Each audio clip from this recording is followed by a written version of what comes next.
Red light of wavelength 6500 angstrom from a distant star falls on a slit of 0.5 mm wide. What is the distance between two dark bands on each side of central bright band of the diffraction pattern observed on screen placed 1.8 meter from the slit? Diffraction के ऊपर question है. Red light है जो गिरती है from a distant star एक slit पर जिसकी विड्थ है 0.5 mm. हमसे पूछा जा रहा है what is the distance between the two dark bands on each side of the central bright band. हमको जिसकी पता है कि θ1 डैश हमको लैम्डा बाई बी पे मिलता है पहला वाला, क्योंकि डैश का फॉर्मूला जो होता था किसी भी nth डार्क बैंड का फॉर्मूला था n लैम्डा बाई बी, तो 1 वाले का लैम्डा बाई बी होगा. ऑल अबाउट डिफ्रैक्शन वाले थ्योरी में जाके चेक करें. और एस तो यहाँ पे लैम्डा बाई बी के एंगल पर, लैम्डा बाई बी एंगल पर, रेडियन एंगल पर हमको पहला डार्क बैंड मिलता है. और ऐसा on either side of screen पर होगा, नीचे भी मिलेगा माइनस. ठीक है, तो यहाँ ये पूरा जो पोर्शन है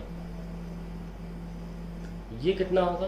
देखो जैसे कि ये जब भी तुम एक्स एक्सिस बनाते हो एंटी क्लॉकवाइज लेते हो तो एंगल पॉजिटिव होता है और क्लॉकवाइज लेते हो तो एंगल नेगेटिव होता है. ठीक है, तो अब टोटल एंगल कितना होगा θ1 डैश नीचे की तरफ माइनस का lambda by B. So total ये पूरा एंगल कितना होगा θ0 इज इक्वल्स टू θ1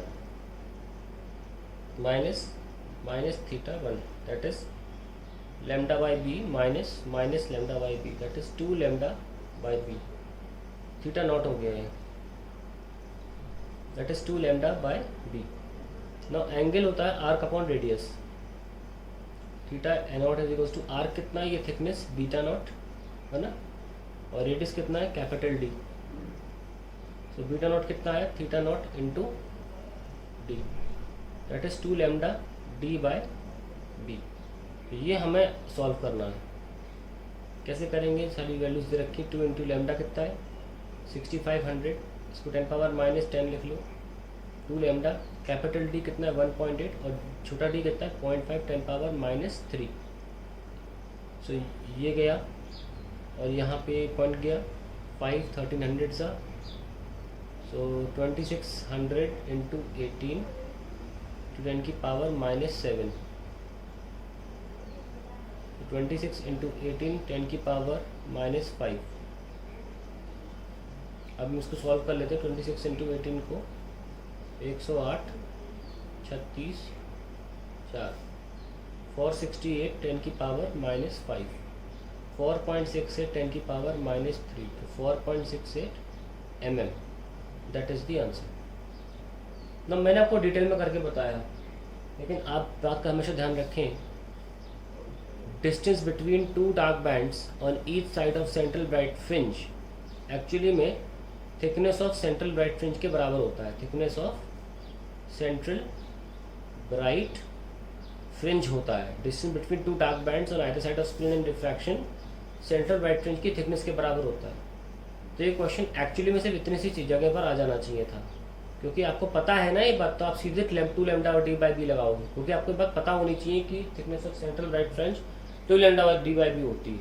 तो ये आपकी स्टार्टिंग है क्वेश्चन की.